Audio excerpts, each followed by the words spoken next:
2 días después de la desaparición, cuando en las redes empezaron a circular las preguntas inquietas de su ex esposa, los amigos estuvimos de acuerdo en que Sandoval, tras despedirse de nosotros, se había ido a buscar a su nueva novia, una veinteañera incombustible de tobillos tatuados, con la que llevaba saliendo unos cuantos meses, y no era improbable que la noche se hubiera salido de madre y hubiera terminado en algún hotel indulgente, entre botellas de ron vacías y pies desnudos que las pateaban y fantasmas de cocaína en las mesas de vidrio. Sus amigos le conocíamos esos excesos, los tolerábamos y a veces los juzgábamos, hipócritamente, pues todos habíamos participado en ellos alguna vez. Pero en las redes se hizo evidente muy pronto que nadie lo había visto, ni la nueva novia, ni su madre, ni sus vecinos, y los últimos testimonios con que se contaban era, por ejemplo, el del taxista, que lo había esperado a primera hora de la mañana frente a un banco del norte, la puerta amarilla abierta como un ala y el motor encendido, mientras Sandoval sacaba de un cajero más billetes de los que parecía aconsejable llevar encima en nuestra ciudad acosadora. Se pensó que lo habían secuestrado. Se habló de paseo millonario y tuvimos que imaginarnos a Sandoval recorriendo la ciudad y sacando de los cajeros todo lo que pudieran darle sus tarjetas generosas, y luego regresando a pie, aterrado pero a salvo, desde algún potrero insondable del río Bogotá. Las redes nos trajeron mensajes de solidaridad o de ayuda, descripciones de Sandoval, estatura de 1,80, pelo muy corto de canas prematuras, y buenos deseos redactados con palabras que no eran optimistas, cierto, pero todavía no eran luctuosas, y sin embargo ya algunos sugerían una escena en que sus asaltadores siguen a Sandoval desde el banco, esperando que se quede solo, y le roban el dinero y el reloj y el celular antes de pegarle un tiro en la frente. Alicia, la ex esposa de Sandoval, se preocupó desde el principio de una manera más intensa, o por lo menos más pública, de lo que hubiéramos esperado. Se habían conocido en la universidad poco antes de que Sandoval abandonara los estudios, y en su matrimonio hubo algo como un sutil desequilibrio, pues ella parecía llevarlo siempre a remolque. Fue ella quien le sugirió a Sandoval montar una firma de inversiones. Fue ella quien le trajo los primeros clientes y contrató a los mejores contadores. Fue ella quien consiguió una oficina compartida para ahorrar gastos y quien convenció a Sandoval de que no importaba que la oficina fuera vieja, pues el ambiente de mesas con lámina de vidrio y madera olorosa a líquido de muebles no es grave si la gente al salir de la oficina tiene más plata de la que tenía al entrar. Siempre nos pareció a todos que Alicia merecía algo mejor que Sandoval, y las primeras horas de su desaparición fueron conmovedoras por eso, por verla a ella, una mujer mucho más sólida que él, más terrenal y más animosa, usando todo el empuje que le daba su tristeza para preocuparse por un tipo como nuestro amigo, inasible, escurridizo, en continuo movimiento, como si alguien lo persiguiera. Entonces nos enteramos de que los billetes habían llegado bien a su destino. La plata era para pagarnos, dijo más tarde, cuando empezaron los interrogatorios, su secretaria de los últimos tiempos. A eso de las 8:30, la mujer había llegado al trabajo para encontrarse los sobres con los nombres de los 11 empleados bien escritos con la letra del jefe, esa letra inclinada hacia atrás como si el viento le diera de frente. Luego se supo que Sandoval no les había pagado el mes en curso, sino también los 2 siguientes. Y eso bastó para que muchos sostuvieran en las redes que ya entonces había tomado una decisión, aunque nada se supiera de su naturaleza. Acerca de lo ocurrido a partir de ese momento, el momento del cajero, como se conoció de inmediato, tampoco se sabía nada. Alicia seguía manteniéndose al tanto de las averiguaciones, de las denuncias hechas ante imberbes policías hastiados, de las búsquedas infructuosas en los hospitales primero y en las morgues después, y también de la angustia de la pequeña Malena, que se había dado cuenta de todo y había empezado a llorar un llanto clandestino debajo de su cobija de tulipanes. Y nosotros nos escribíamos a horas profundas de la noche simplemente para compartir el insomnio de la incertidumbre. Al tercer día después de la desaparición, las meticulosas redes nos trajeron una noticia que confirmó las sospechas más viles. Sandoval había salido del país. La presión de los trinos acabó por llegar a los oídos correctos, y una revista caritativa reveló en Internet unas imágenes de calidad precaria en las cuales Sandoval, o alguien muy parecido a Sandoval, se acercaba a la ventanilla de emigración y levantaba la cabeza como para hacer chasquear los huesos del cuello mientras el funcionario le sellaba el pasaporte. Nunca sabremos si llegó a creer en algún momento que de verdad podía pasar desapercibido. Pero es muy probable que haya sido así, porque de otra manera hubiera tomado más precauciones para esconderse. En las redes comenzó pronto una discusión entre dos bandos.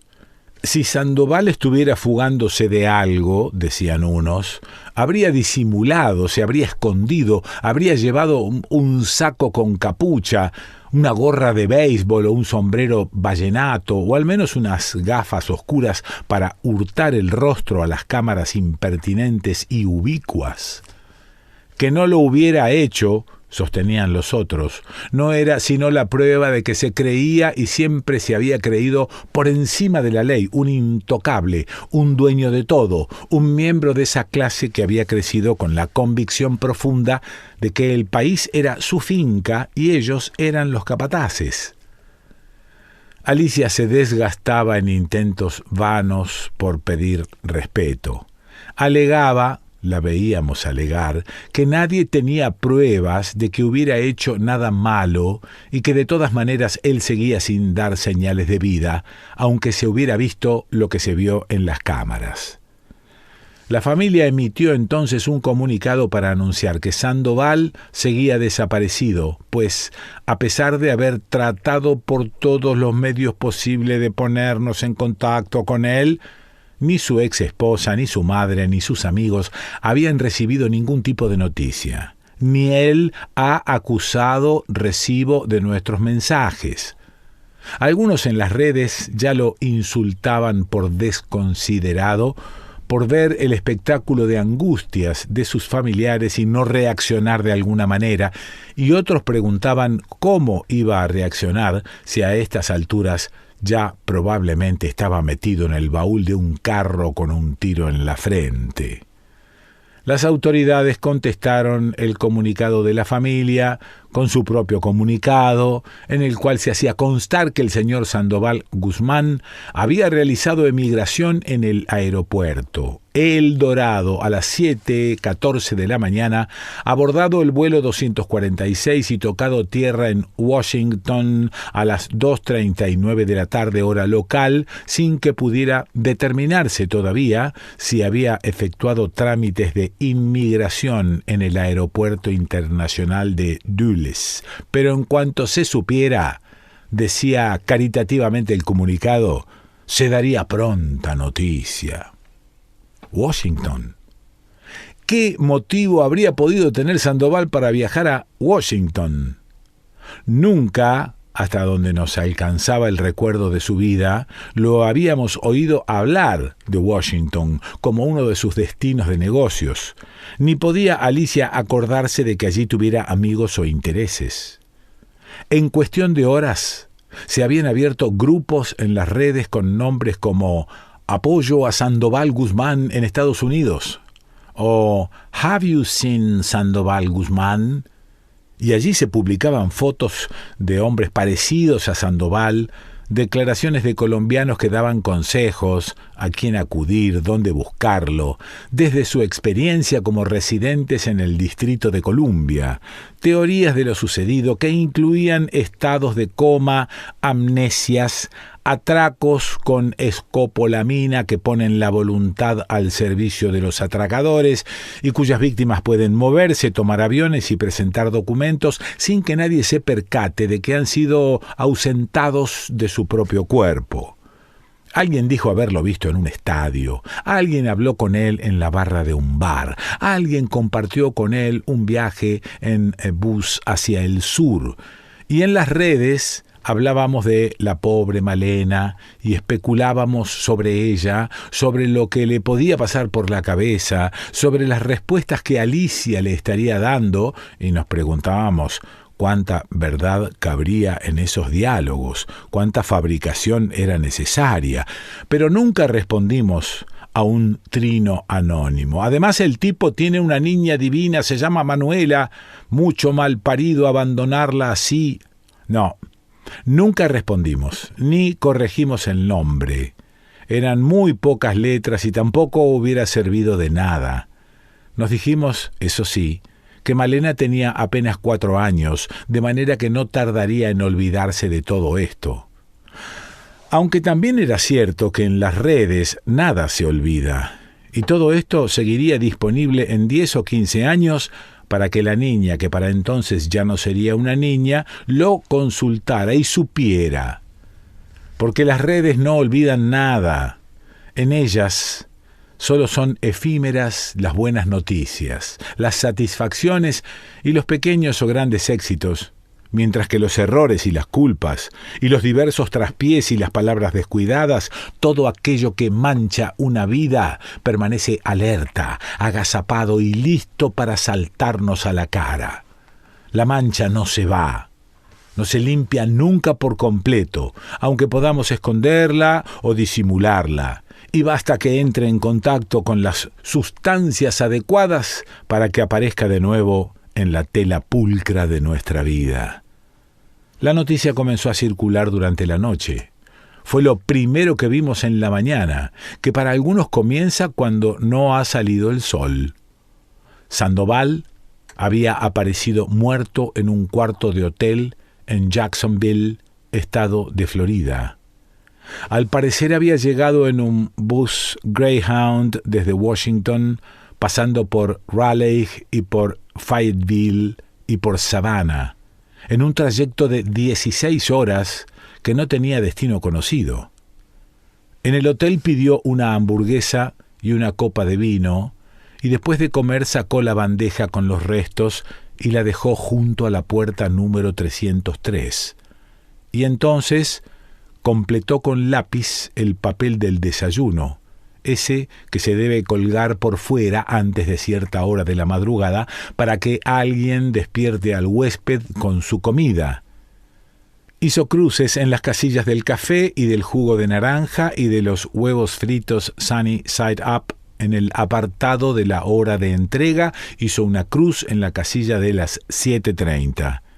Y luego, en calzoncillos y camiseta, se metió entre las sábanas y se tragó un frasco de somníferos con una botella de agua del minibar.